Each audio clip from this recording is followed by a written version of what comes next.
دوایەمین وادەی بەردەم لایەنەکان سەرەتای مانگی داهاتووە بۆ تۆمارکردنی هاوپەیمانیەتی. تا ئێستا لایەنەکان تاک و بەتەنها ناوی خۆیان تۆمار کردووە. پارتی دەڵێت یاساکە بە جۆرێک هەموار کراوەتەوە باشترە کورد بە دوو لیستی بەهێز بەشداری هەڵبژاردنەکان بکات. ئەو سیستەمێکە دانراوە سانتلیگۆ کورد ئەگەر بتوانێت بە دوو لیستی بەهێز بەشدار بێت زۆر قازانجی زیاترە و ئەتوانێت کورسی زیاتر بەدەست بێنێ.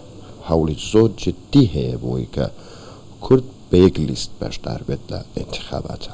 بەڵام ئەو زانیاریانەی کە ئێمە هەمانە لە هەندێک لایەنەوە و ئابیستین کە هەندێک ڕێکەوتنی ژێربەژێر کراوە بۆی هەندێک لایەن هەیە اتفاقیان کردووە کە لیستیان جیابێت.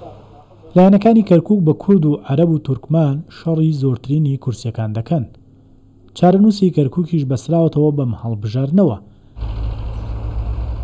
لە نێو لایەنە سیاسیەکان هەوڵ هەیە بۆ یەک لیستی، بەڵام ئەنجامی نییە کە بەشێک لایەنەکان بە پێویستی دەزانن.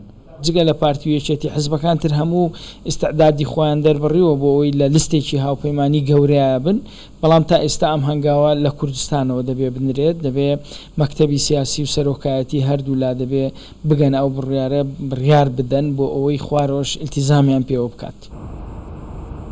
ئیسلامیەکان لە ناو خۆیان گفتوگۆیانە ئەگەر کورد بە یەک لیست بەشداری نەکرد ئەوان لیستێکی ئیسلامی پێک بهێنن، ئەو گفتوگۆی ئەوانیش نەگەیشتووەتە ڕێکەوتن. مهمە مەسەمان لە دیراسەی تەحالوفەکانن کە ئەگەر یەکەم دروست نەبوو بەدیلی دووەمان چ بی. یعنی ئێستا مەسەن یەک لە خەیارەکان ئەوەی تەحالوفەشی هێزە ئیسلامیەکان دروست بی و بەشداری هەڵبژاردنەکان بکە. کاریگەری دەراویشتەکانی ڕووداوەکانی 16 ئۆکتۆبەر و کێشەناوخۆیەکان یاریمی کوردستان وایان کردووە تاوەکو ئێستا کورد نەتوانێت بە یەک لیست بەشداری لە هەڵبژاردنەکانی کەرکووکدا بکات.